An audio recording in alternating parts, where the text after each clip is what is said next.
GST return system को improve करने के लिए काफ़ी सारे चेंजेस किए जा रहे हैं। आज की वीडियो में हम बात करने वाले हैं एक इम्पॉर्टेंट ऑप्शन की, जो आपकी GSTR1 और IFF फैसिलिटी में आपको दिया जाएगा। अगर आप अपनी GSTR1 फाइल करेंगे, मंथली फाइलर्स हैं, क्वार्टरली फाइलर्स हैं, या फिर आप IFF फैसिलिटी यूज़ करके अपने जो इनवॉइस हैं वो फर्निश करेंगे, तो दोनों ही केसेस में आपको वो ऑप्शन दिखाई देगा। ये ऑप्शन आपको कहाँ दिखाई देगा? ये मैंने IFF फैसिलिटी ओपन की है, या फिर आप GSTR1 ओपन करेंगे तो नीचे आपको सबमिट से पहले एक ऑप्शन दिखाई देगा, रीसेट बटन। क्या यूज़ है उस रीसेट बटन का, किस तरीके से आप उसे यूज़ करेंगे, उसका डिस्कशन हम इस वीडियो के अंदर करने वाले हैं। तो जैसा कि अभी हमने बात की कि रीसेट ऑप्शन आपको यहाँ पे दिखाई देने वाला है। रीसेट ऑप्शंस का किस तरीके से आप यूज़ कर पाएंगे, ये FAQs जो है वो इशू किए गए हैं GSTN के द्वारा, जिसमें उस चीज़ को क्लैरिफाई किया गया है। जो हमारा रीसेट बटन रहेगा, for which all the months of quarter will I be able to delete saved data using the reset button। तो यहाँ पे उन्होंने कहा है कि आप उस रीसेट बटन को यूज़ कर सकते हैं अपना पूरा जो सेव डाटा जो आपने सेव किया है उसको डिलीट करने में, irrespective of your filing preferences और प्रोफाइल। यानी कि चाहे आप मंथली फाइलर है या क्वार्टरली फाइलर है, आपके लिए ये अवेलेबल करवाया जाएगा। I am not a quarterly profile taxpayer. Will I able to view and click the reset button to delete details? तो जी हाँ, जैसा कि अभी बताया कि अगर क्वार्टरली नहीं है तो भी आपको ये फैसिलिटी प्रोवाइड की जाएगी GSTR1 के केस में। I have submitted IFF details. Will I be able to delete the details using reset button? अब ये चीज़ जानना बहुत ज़्यादा इम्पॉर्टेंट है कि जो रीसेट करने का हमें बटन दिया जा रहा है कि एक बार हमने अपना डाटा फीड कर लिया, हमें लगता है कुछ मिस्टेक हो गई या हम उसे डिलीट करना चाहते हैं तो हम कर सकते हैं। लेकिन अब जो इम्पोर्टेंट सवाल आता है, जो सभी की कंसर्न है, कि अगर हमने अपनी IFF फैसिलिटी के थ्रू हमने जो IFF फैसिलिटी है वो फर्निश कर दी है, अगर हमने वो डिटेल सबमिट कर दी या फर्निश कर दी, तो क्या हम उस रीसेट बटन को यूज़ कर पाएंगे?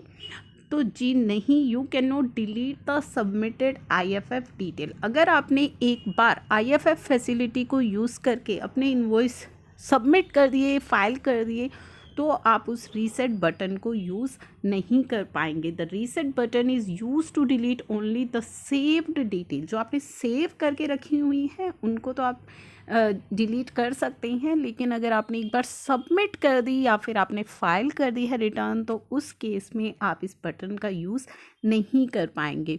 तो ये आपके लिए एक इम्पॉर्टेंट फैसिलिटी जो अवेलेबल कराई गई है कि सेव्ड स्टेज पे अगर आपकी GST रिटर्न है तो आप उसको रीसेट कर सकते हैं। इसके अलावा यहाँ पे काफ़ी सारी इम्पॉर्टेंट चीज़ें हैं जिनको क्लैरिफाई किया गया है, जो कि मोस्टली टैक्स पेयर की कंसर्न है। उन्होंने सभी इस FAQs के अंदर क्लियर की हैं कि IFF फैसिलिटी क्या है, उसके द्वारा हम कौन सी इन्वॉइसेस दिखा पाएंगे, B2B इन्वॉइसेस हम दिखा पाएंगे। GSTR1 के जो 4A, B, C, 6B और 6C की है।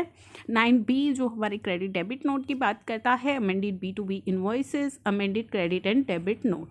अब सबसे इम्पॉर्टेंट, जो मेरे पास काफ़ी ज़्यादा कमेंट्स भी आते हैं कि क्या ये कंपल्सरी है IFF फैसिलिटी को यूज़ करना, तो जी नहीं, ये बिल्कुल ऑप्शनल है। अगर आप चाहते हैं कि आगे आप अपने रिसिपिएंट को क्रेडिट पास ऑन करें तो आप इस फैसिलिटी का यूज़ कर सकते हैं।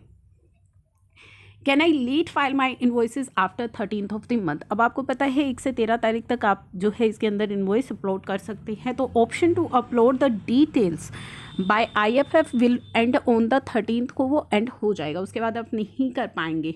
एनी इन्वॉइस रिमेनिंग में be filed using the IFF of subsequent month. अगर आपके कोई इन्वॉइस बच जाते हैं तो आप नेक्स्ट मंथ में उनको अपलोड कर सकते हैं, और इन द क्वार्टरली GSTR1 के अंदर भी कर सकते हैं जब आप अपनी क्वार्टरली GSTR1 को फाइल करेंगे। Now will my recipient view this invoices in इस फॉर्म 2A और 2B? यस, उसके 2A और 2B में वो रिफ्लेक्ट होंगे जो भी आप IFF के थ्रू फर्निश करेंगे। अब बात आती है मोस्ट इंपॉर्टेंट लेट फीस को लेकर के कि अगर क्या कोई लेट फ़ी एप्लीकेबल है, तो किसी तरह की कोई भी लेट फ़ी एप्लीकेबल नहीं है। प्री रिक्विजिट क्या है कि आप रजिस्टर्ड होने चाहिए, रेगुलर और ऑप्टेड इन और opted out for composition. The tax payer should have valid user ID and password, या और आपने जो सबसे इम्पॉर्टेंट कि QRMP स्कीम को सिलेक्ट किया है, यानी कि GSTR1 आप क्वार्टरली फाइल कर रहे हैं तो ही आप कर पाएंगे। उसके बाद यहाँ पे बेसिक डिटेल्स है जो बताई गई है। रीसेट बटन के बारे में आपको मैंने बता ही दिया है। IFF समरी भी का ऑप्शन भी आपको वहाँ पे दिया जाएगा, समरी जनरेट हो जाएगी आपके लिए, आप उसे देख सकते हैं।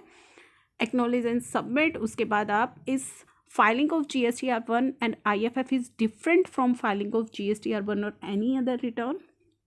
तो फाइलिंग क्या कुछ अलग होने वाली है? तो नो, जो फाइलिंग है वो सिमिलर है, जैसे कि आप बाकी अपनी रिटर्न्स को फाइल करते हैं उसी तरीके से इसकी फाइलिंग को रखा गया है।